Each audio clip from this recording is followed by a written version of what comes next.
හරි ඉතින් ඔන්න අපි නැවතත් ඔබත් එක්ක සම්බන්ධ වෙනවා. පරිප්පු කියන්නේ මම හිතන්නේ අපේ ලංකාවේ වැඩිපුරම පරිභෝජනය කරන භෝගයක් මාළුවක්. මමත් ආහාරයට එකතු කරගන්න කැමති මාළුවක් තමයි පරිප්පු කියලා කියන්නේ.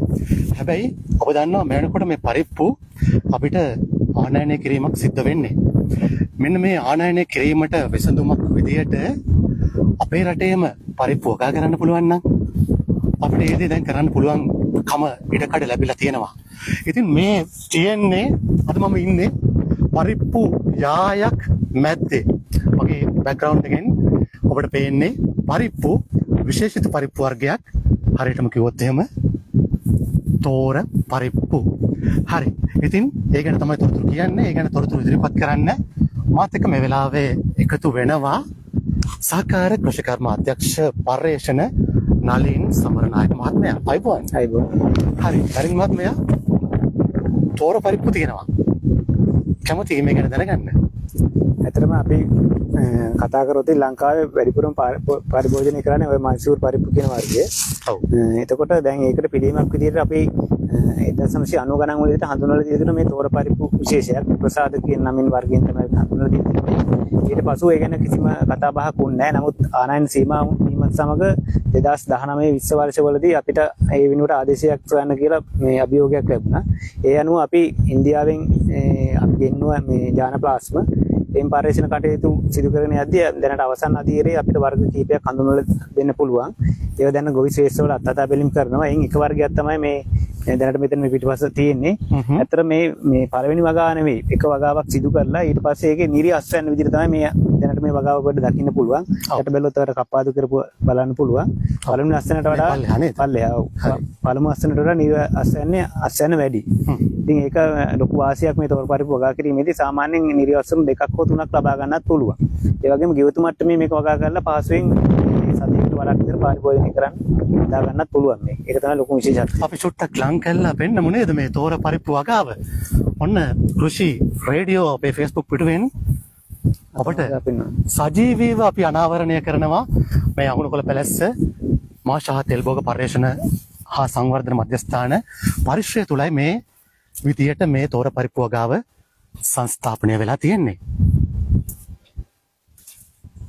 මේක ඇත්තට වියලි බීජ වලට අමතරව අමු බීජත් අපිට ගලවලා මේ අමු බීජත් ව්‍යංජනයක් විදිහට පරිභෝජනය කරන්න පුළුවන්. ඔයගොල්ලෝ දකින්න පුළුවන් මේ බීජයක් ගැලෙවට මේ කරලක් ගැලෙවට පස්සේ අමු බීජ සහ වියලි බීජ වල වියලි බීජ ප්‍රොසෙස් කරලා ඒ කියන්නේ පොත්ත අයින් කරලා ආහාරයට ගන්නවා. නමුත් අමු බීජ ගත්තට පස්සේ පොත්ත අයින් නොකර එළිම ආහාරයට ගන්නත් පුළුවන්.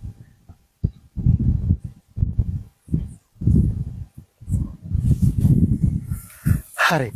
එතකොට දැන් මේ විදියට අපිට පේනවා ඔන්න ඔබට පේනවා මේ තෝර පරිප්පු ලංකාවේ අපිට අපේ මේ භූමියේ සරුවට අපූර්වට සාර්ථකව වගා කරන්න පුළුවන් භෝගයක් කියලා. එතකොට සහකාර කෘෂිකර්ම අධ්‍යක්ෂකතුමනි දැන් මේ වගාව අපේ ගොවි ජනතාවට පත් කරන්න වගා කරන්න සුදුසු ප්‍රදේශ මොනවද? ඇත්තට මේක මේ අර අනිත් මාෂ භෝග වගේ නෙවෙයි ලංකාව පුරාම අපිට වගා කරන්න පුළුවන්. ලංකාව පුරාම පුළුවන්. තෙත් කලාපනත් වගා කරන්න පුළුවන්. ඔව්. අස්සුණු යම් ප්‍රමාණයක් අඩුවේ හේතුව ඒ දින ආලෝක තත්ත්වයන්නේ ගත්තට පස්සේ. නමුත් මේක අපි අත්දැක බලලා තියෙනවා තෙත් කලාපයේ වීලි කලාපයේ පහසුවෙන් වගා කරන්න පුළුවන්. ජලයත් සාමාන්‍යයෙන් අඩුවෙන් අවශ්‍ය කරන භෝගයක්. ඒ නිසා පහසුවෙන් ගොවි මාතුට වගා කරන්න පුළුවන්. අර වාසිය වන්නේ එකපාරක් වගා කරාම අස්සුණු වාර කිහිපයක් නිරි අස්වැන්න විදියට ලබා ගන්න පුළුවන්. අනිත් මාෂ භෝග ගත්තම එකපාරයි අස්සුණු ලබා ගන්න පුළුවන්. නමුත් මේකේ මූල පද්ධතිය ශක්තිමත් වෙලා හොඳින් වැඩෙනවා. දැක්කම පේන වලට පළමු අස්වැන්නට වඩා දෙවෙනි අස්වැන්න මම මුලින් සඳහන් කරා වගේ කීපතාවක් අස්සුණු ලබා ගන්න පුළුවන්. හරි. ඔන්න තෝර පරිප්පු. දැන් කියන්නේ තෝර පරිප්පු ගැනනේ. එතකොට අපිට කියන්න අවසාන වශයෙන් දැන් මේ තෝර පරිප්පු වගාව කරන්න බලාපොරොත්තු වෙන ජනතාවට දැන් මේක දැකලා ආසාවක් අපිට ඇති වෙලා තියෙනවා නම් මේ වගාව කරන්න වැදගත් වෙන සුවිශේෂී උපදෙස් මොනවද? සුවිශේෂීව අපි සලකා බලන්න ඕන කරුණු මොනවද? මේ වගාවට අලුතෙන් යනවා නම් මොකද මම එහෙම අහන්නේ මේ වගාව පිළිබඳව තවමත් ඔබට ඒ තරම්ම අත්දැකීම් නැති නිසා. සමරනායක මහත්මයා ඇත්තට මේක අර අනිකුත් මාෂ භෝග වගේ සාමාන්‍ය දින සකස් කිරීමක් සිදු කරලා නියමිත පරතර වලින් අනිත් මාෂ භෝග වලට වඩා පරතරය වැඩි.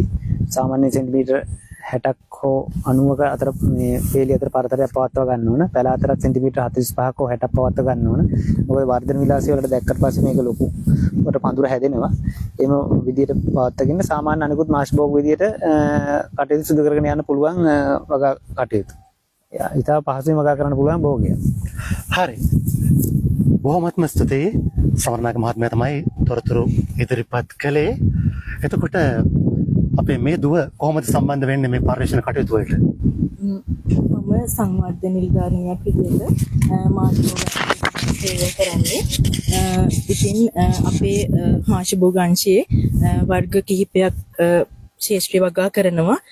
කව්පි, සෝයා, කොල්ලු, උඳු, මුං, තෝර පරිප්පු තමයි විශේෂයෙන්ම කව්පි වගේ ප්‍රභේද අපි වගා කරනවා. ඉතින් තෝර පරිප්පු ගත්තට පස්සේ ඒක අර කිව්වා වගේ ෆස්ට් පික් එකට වඩා සෙකන්ඩ් පික් ඊළඟ තර්ඩ් පික් ඒ විදිහට පික් 90 මේ හාවස්ටිං ප්‍රමාණය වැඩි.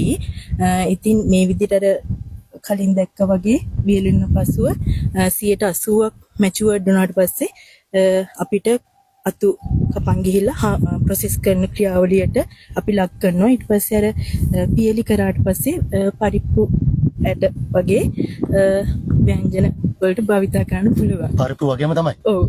ඒ වගේම සුවඳයිද? ඔව්. ඊට වඩා පොඩි වෙනසක් තියෙනවා. මේ පොඩක් ප්‍රමාණයේ පැහැයේ වෙනසක් තියෙනවා. හරි. කමන්න ප්‍රශ්නයක් නැහැ. මොකද මේක අපේ රටේ දෙයක්. පරිප්පු වලට ආදේශකයක් ඔන්න වගා කරන්න ඔබට පුළුවන්. ඒ සම්බන්ධව වැඩිදුරටත් තොරතුරු ඔබට ලබා ගන්න පුළුවන්. අඟුණුගොල්ල පැලැස්ස මාෂා හා තෙල්බෝග පර්යේෂණ හා සංවර්ධන මධ්‍යස්ථානය සම්බන්ධ කරගත්තොතින්. එහෙනම් අපි මේ තෝර පරිප්පු වගාශේෂයේ සිට වීඩියෝ එක સમાપ્ત කරනවා. බොහොමත්ම ස්තුතියි. පුළුවන් තරම් මේ වීඩියෝ එක ෂෙයා කරන්න. මොකද මේ තොරතුරු අපේ ජනතාව අතරට යන්නට අවශ්‍ය නිසා. එහෙනම් ගිහිල්ලා එන්න සුබ දවසක් ඔබ සියලුම දෙනාට.